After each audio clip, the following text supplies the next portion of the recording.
ሰላም ውድ አድማጮቼ እንዴት ናችሁ? አንዳንድ ነገሮች ላይ ግልጽ የሆነ ነገር ለማስቀመጥ ነው። እዚህ ሶሻል ሚዲያ ላይ ግርግር ሲበዛና የተወሰነ ነገር ጫጫታ ምናምን ሲሆን ከቦክሱ ውጭ ማሰብና መመልከት ጠቃሚ ነው ብዬ አስባለሁ። በርከት ያሉ ሰዎችን አዳምጫለሁ።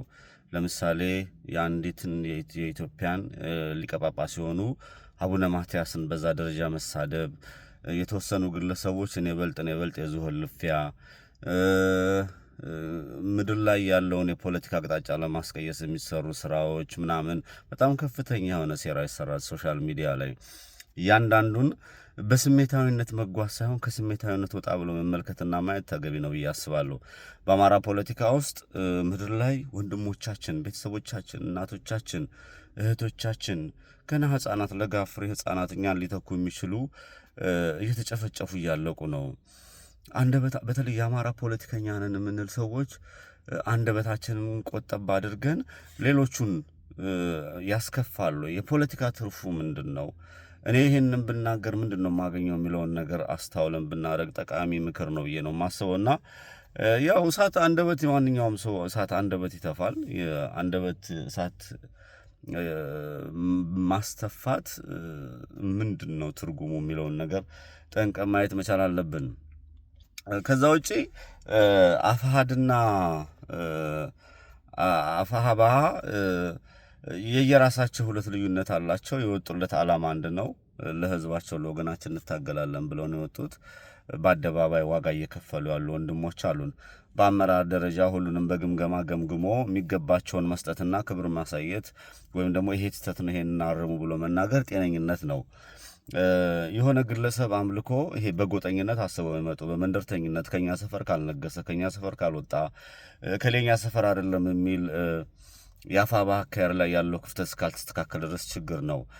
ይሄንን ስል አፋሃድ ላይም የተወሰኑ የሰፈር ፖለቲካ ይዘው የመጡ የመቆጣጠር አባዜ ያላቸው እንደው አማራነት ያልገባቸው ገርዘን አማራ የምናረጋቸው ሰዎች እንዳሉም አስባለሁ። ሴራና ተንኮል ይዘው የመጡ ጀነራሊ ግን እንደ አፋሃድ የሚያኮራ ፊት ለፊት ተጠያቂነት ያላቸው መሪዎች ነገ ማነህ ከየት ነው ወዴት ነህ ብለህ የምታወራው የሆነ መዋቅር ተሰርቷል። አፋባህ አካባቢ ደግሞ ያ መዋቅር የለም። እንደፈለገ ክፍት ነው። ገና አማራ ያልሆነ ስብስብ ነው። አፋሃድ ላይ የማኒፌስቶ ይዘው ቀርበዋል። አትሊስት ተነጋግረን በማኒፌስቶ አንብበን ይሄ ብለን የምናስቀምጠው ነገር ይኖራል። አፋባሃ ግን ምንም የለም። ስቲል ስሜታዊነት፣ ስቲል ስድብ፣ ስቲል አራት ሰዎች ከፊት ለፊት መጥተዋል። ስኪል 13 ሰዎች አሉ። ማን ነው ወደፊት ወጥቶ የሚናገረው? ምንድን ነው አላማቸው? አማራው እንዴት ነው የሚያወጡት የሚለውን ነገር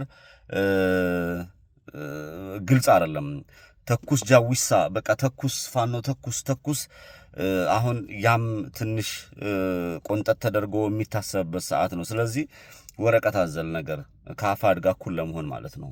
በግልጽ አማርኛ ለመናገር እኩል ለመሆን ወረቀት ላይ የተጻፈ ነገር ከሌ መሪዎች ናቸው። ይሄ ነው ማኒፌስቷችን፣ ይሄ ነው በአማራውን በዚህ ቀዳዳ አድርገን እናወጣዋለን የሚል የተጻፈ ነገር ላይ እንነጋገር። ከዛ ውጪ እስክንድር ዘመነ፣ ሀብቴ፣ ምሬ ወዳጁ ምናምን ግለሰቦችን የማወዳደርበት ጊዜና ሰዓት እዛ ለግጀር ህይወት ላይ አይደለንም። አማራው እዛ ቦታ ላይ አይደለምና የሆኑ ሰፈርተኞችና መንደርተኞች በዚህ ደረጃ መጥተው የግለሰብ አምልኮና ግለሰብ ላይ የሚያደርጉት ነገር ብዙ አይጥመኝም።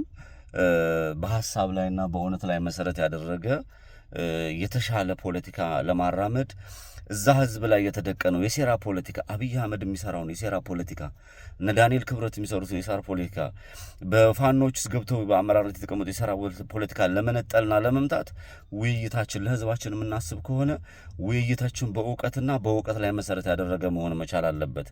ስለዚህ የግለሰብ አምልኮ የድርጅት አምልኮ የለብኝም። የትኛው ከምን አንጻር ይጠቅማል፣ የትኛው ወደፊት ቢመጣ ይህን ህዝብ ነጻ ያወጣዋል የሚለውን እሳቤ መያዝና በዛ መጓዝ እንጂ ያንን ከዛ ይሄንን ከዚህ እያሯሯጡ እያጋደሉ እየያዙ የሆነ አላስፈላጊ ነገር ላይ መሄዱ ተገቢ ነው ብዬ አላምንም። እናስብበት ለማለት ነው። አማራ ያሸንፋል። ኢትዮጵያ ትቀጥላለች።